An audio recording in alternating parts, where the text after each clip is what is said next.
What's up, everybody? We're coming at you again today because some breaking news on this Carlee Russell story. A lot of you were asking me about it initially. I was kind of waiting to see what happened when the original story came out. We're going to talk about what that story was. There was a press conference today held by local law enforcement in Alabama, a statement made on behalf of Carlee Russell by her attorney, and a lot of just weird stuff coming out. We're going to talk about what the story was, what she admits today, and whether or not criminal charges could be pending. We're also going to talk about whether or not criminal charges are appropriate in a situation like this. So hit that like button if you're interested in this content, if you're interested in this story and want me to follow this story and see what happens in it, or if it's not something you're interested in, let me know in the comments as well, and we can move on to the next. But make sure you subscribe to our channel either way and hit that reminder bell so you can be involved in whatever content it is we put out. So the story first started with Carlee Russell, who's a 25-year-old in Alabama, calling a friend, saying she sees a toddler wandering along the side of the road. No other reports of that. Still nothing really came out that happened. And then she ends up telling law enforcement that she was kidnapped. And she goes into great detail about what happened. She said she was kidnapped. She said she described the man as having red hair and a bald spot. He put her in her car or in his car. She was blindfolded but not tied up. She screamed. She was able to escape, and then she was taken again, and she was put in the back of an 18-wheeler, and there was a male voice and a female voice, and she was missing for 49 hours, so more than 2 days. Again, she was able to flee and run away again eventually and get back to her house. Oh, she also said she was forced to get undressed, and she thinks they may have taken pictures of her, but she doesn't remember any physical contact necessarily. She was fed cheese and crackers by a female captor, and they played with her hair. And there was just all of these details about what happened, right? To where you would think it would just be wild if this stuff was not true. You find out also that there were maybe some other things, some theft involved on her side, and just a lot of weird details that come out. But that's basically the gist. It took the world by storm, Gabby Petito style. Our friend JB over at WFLA 8 and many other influential journalists and TV personalities shared this information to try to help find her. Her family asked for it desperately to help try to find Carlee. The nation kind of got together. They end up finding her. She comes back 49 hours later. Her family said she's in a bad place. She's in a bad state after just being kidnapped and fighting for her life. There's no allegations or anything that her family was involved or that anybody else knew about this. But recently, as information continued to come out, it became less and less likely that this story was actually true. And today we get some confirmation of that in the form of a press conference, as I said, by local law enforcement. We are going to play it from JB's stream here and talk through what it means, whether or not criminal charges could be pending, what those criminal charges could be, and whether or not, again, like I said, it's appropriate for a situation like this. So let's watch together. Good afternoon. I'm Captain Keith Escaleba with the Hoover Police Department. We're here today to provide an update in the Carlee Russell investigation. Chief Nick Durzis will read a prepared statement that will provide an update in this case. After reading the statement, we will have time for a few questions related to the case. Keep in mind, this is still an ongoing investigation, and there are some questions we simply cannot answer at this point. With that, I'll try. So the investigation is still ongoing. It's not over. We're not done. Okay. And there are certain things they do not have the answers to. We're going to hear some questions like that. The big one is, where was she for those 49 hours? Still an answer we're not going to get, but we do get a lot of answers from this press conference. So let's listen to it together. Turn it over to Chief Durzis. Thank you, Captain. Yes. Good afternoon. Thanks to everyone for attending again today. I want to thank the members of our department and all of law enforcement who played a role in the investigation of this case. Last Wednesday, July 19th, we held a press conference and provided you with the facts of the Carlee Russell disappearance. We told you the investigation was ongoing. We helped you determine where Carlee was during the 49 hours of her disappearance. Today, I've talked to and received a statement from Mr. Emery Anthony, attorney for Carlee Russell. Mr. Anthony has scheduled a meeting for Carlee to meet with investigators early this afternoon, but then I received an email stating that a statement was being provided by him on her behalf.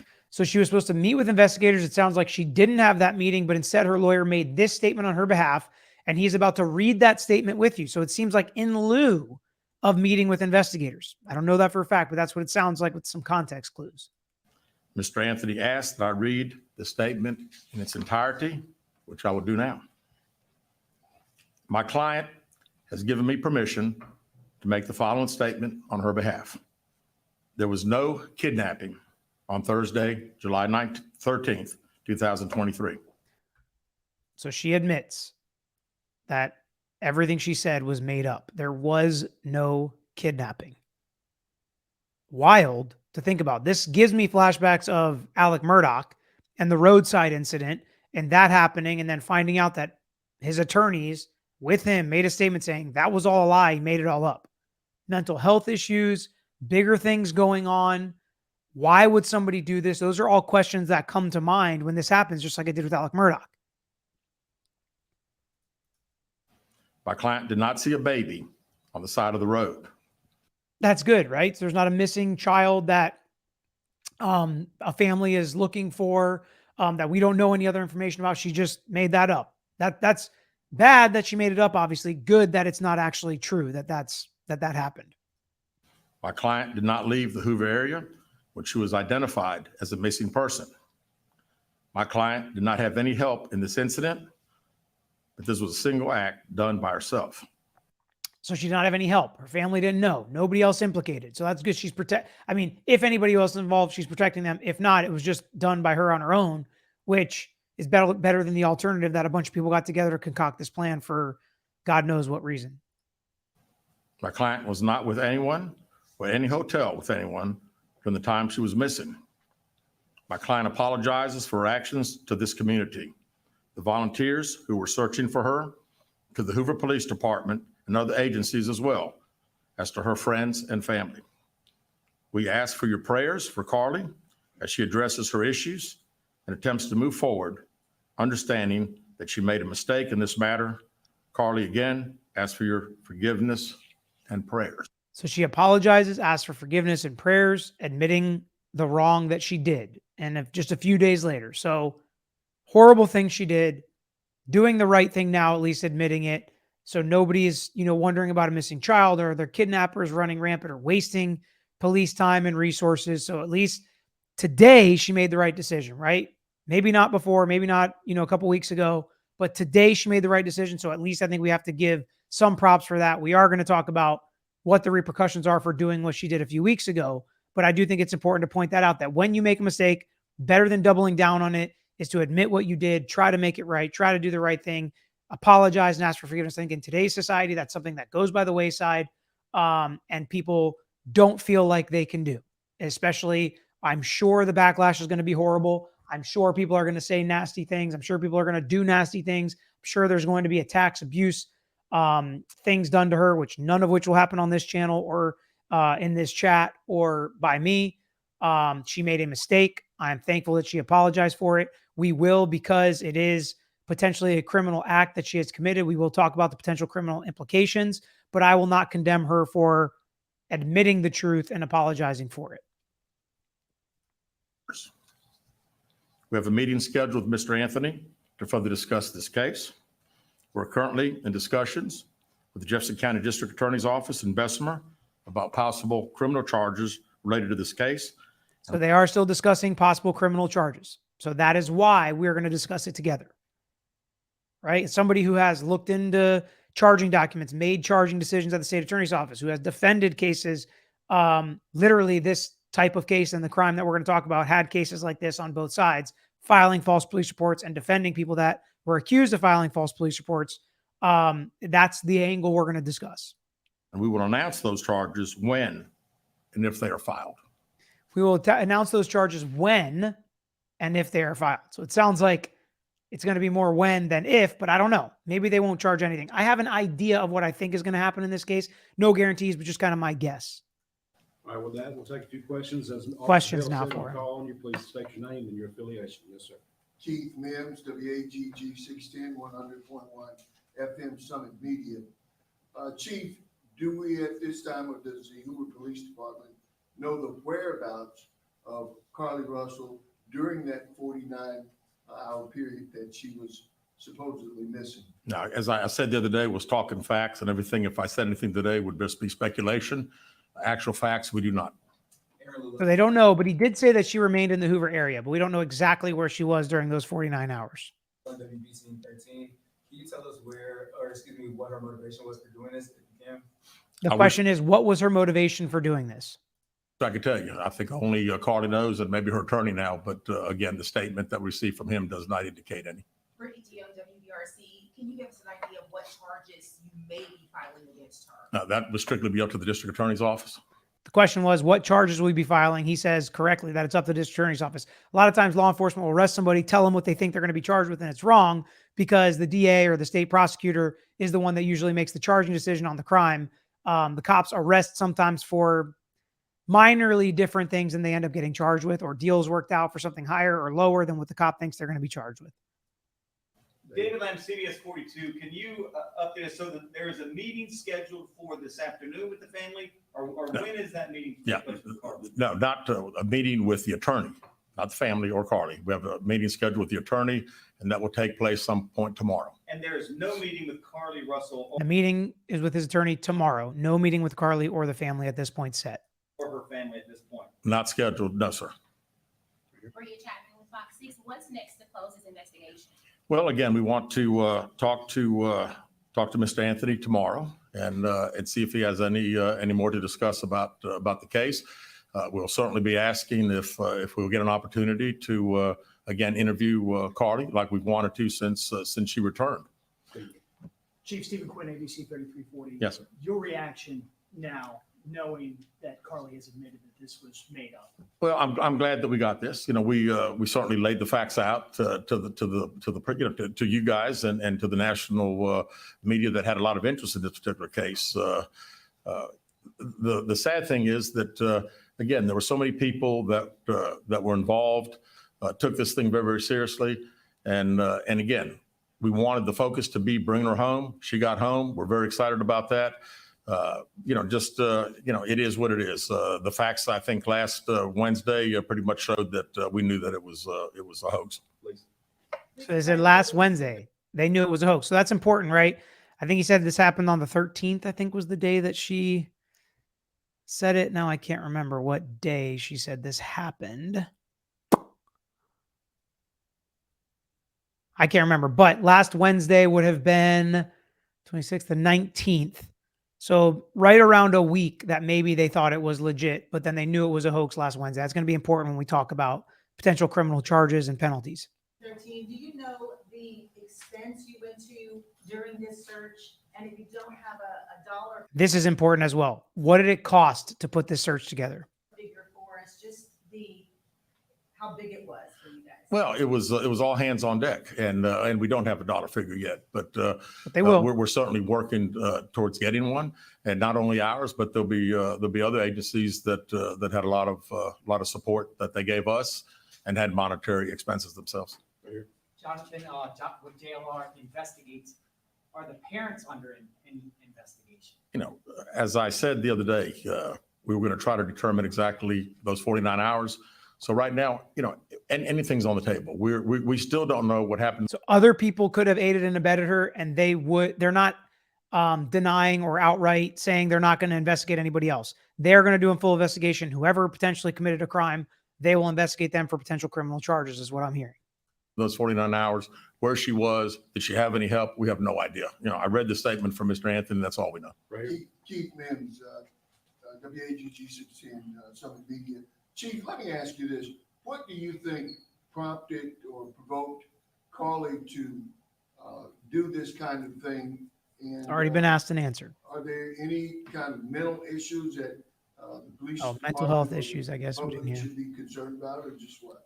You know, not that I'm aware of. I mean, it's, this is this was an elaborate deal. I mean, when you talk about calling a 911 and being up on the interstate, again, it would all be conjecture. So really, I don't know. I was hoping that we'd have an opportunity to interview and we'd be able to ask her those questions. Were any others involved in putting this story together for her? Mr. Anthony. So that's also something they wanted to interview her and are not able to.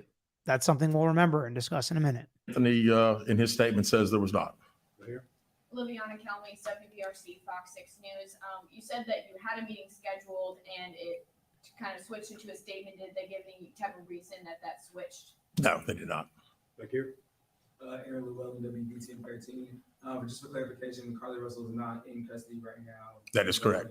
That is correct. Last question with David. David Lamb, once again. So first of all, when did you actually see this letter? And second of all, do these admissions and the content of the letter alter the investigation at all? No, not at all. We'll continue to investigate. We're still trying to determine where she was during those 49 hours.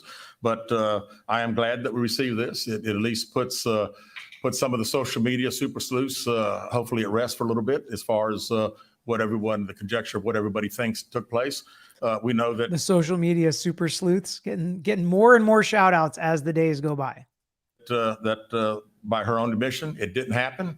And, we're thankful for that. All right. Thank you guys very much. All right. So that's the end of the information we're getting there. Okay. So there's your answer. It was a hoax from the mouth of her lawyer, who was her mouthpiece here. So what potential charges is she looking at? I already mentioned filing a false police report. If she sent anything in under oath or went to the station, doesn't seem like. Potentially perjury, probably not. And then there's a theft charge because I think she was accused of taking some things from her job. But the main charge is filing a false police report. In most jurisdictions, that's a misdemeanor, carrying potential jail time with it, but unlikely if she has no criminal history, never been arrested or convicted of crimes in the past. Potentially some kind of diversion program or PTI or restorative justice program where she does some counseling and goes through a program, and then at the end the charges get dropped. So first off, there's a lot of little tidbits of information we got in there. They are meeting with her lawyer tomorrow before they make a charging decision. This is not uncommon. This is why you want to get a criminal defense attorney early in the process. She's not making statements to law enforcement. Her lawyer is, and her lawyer is going to meet with law enforcement so they can talk about potential charging decisions. So instead of charging the worst or harshest crime, maybe her lawyer can talk law enforcement into charging a lesser crime. Maybe they can work out a deal right there at the table. Charge her with this. She will plead guilty. She will do this. Or charge her with this. She will do some kind of diversion or restorative justice program and then end up getting the charges dropped at the end. Whatever it is, they can have those discussions now. Plea negotiation type of deal. If she's going to admit wrongdoing, right? How can this be the least severe punishment on her? Or make the punishment fit the crime. She made a mistake. It was a horrible mistake. It does have consequences. Okay. What are those consequences? And this brings in the discussion of, should this be a crime? She made a mistake. She lied. It was a hoax. She didn't hurt anybody, right? I've seen quotes like that. And I understand and I agree, which is why we should not condemn her and crucify her and make her a ostracized person, out of society, scarlet letter, whatever. None of that should happen, my opinion. She made a mistake. It sounds like she knows she made a mistake. The punishment that fits a crime like this, in my opinion, is a restorative justice type of program. And what does that look like? Classes, counseling, community service. I think she should do a lot of community service and then working to pay off restitution, court costs, and fines. Now, restitution usually is to the victim in the case, but in this case, it's going to be more in the costs of investigation, because that is the money that her crime charged and wasted. That's why the questions about how much did this investigation cost, not just your agencies, but all hands on deck, everybody trying to find her. Literally, it's going to be thousands of dollars that were wasted on this. So she either has to pay that or work until she pays that off. I think she should have to pay off every single penny that was wasted. Now, she can't give back the time that was taken from other cases and other investigations, which could turn this into something that was not a victimless crime, because other real crimes were being committed. Other real victims needed law enforcement's help. People go missing literally every single day, and they were taken away from real cases to be put on this hoax, especially with the national attention and media and everything with the groundswell that came. That is why this is a actions that deserve to be charged criminally. But the punishment should fit the crime. She shouldn't go to prison for the rest of her life, but she should be punished. And it should hurt. It's a lot of money. She is going to have to work to pay it off, my opinion. And I think this is a reasonable deal that could be worked out. She's charged with something. She admits that she did it. And maybe she goes through some program, community service, paying it back one way or the other to where this doesn't affect her the rest of her life.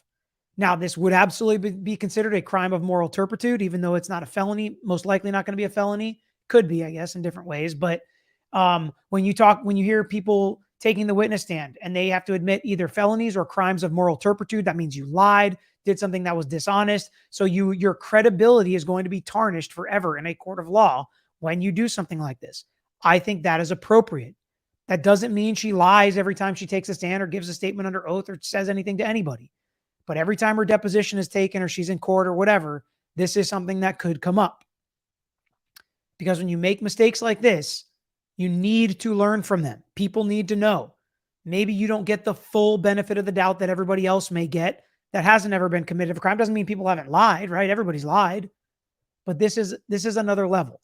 And if there are mental health issues going on, I hope she gets the treatment and help that she needs.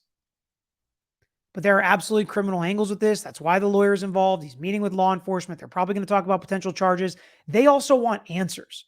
So they may say, we're only going to, and this can be part of a pretrial diversion or restorative justice program where she has to tell them what happened. It has to be the truth and admit what happened. And if there are other people involved, she needs to tell them. So there may still be more details yet to come. I really want to know what questions you have. Put them in the comments below. And let me know if this is something you're interested in by hitting that like button and sharing it with other people that have questions surrounding this sad story. So please let me know. Thanks for watching and joining me here. For now, that's all I've got. Until next time, I'm out of here. Thanks for watching another episode of The Lawyer You Know. If you enjoyed the episode, please hit the thumbs up and share with your friends who may be interested here on YouTube. And don't forget to subscribe. You can also follow us on Instagram, Twitter, Facebook, and TikTok at Tragos Law is our handle. And don't forget to listen to the Lawyer You Know podcast featuring new episodes every week. If you have a case you want to talk to us about, if it's a personal injury case, wrongful death, catastrophic injury, car accident, or slip and fall case, please email us at lawyeryouknow@gmail.com. And of course, all these links I just mentioned are included in the description below on this episode and every episode. So until next time, this is Peter Tragos, the Lawyer You Know.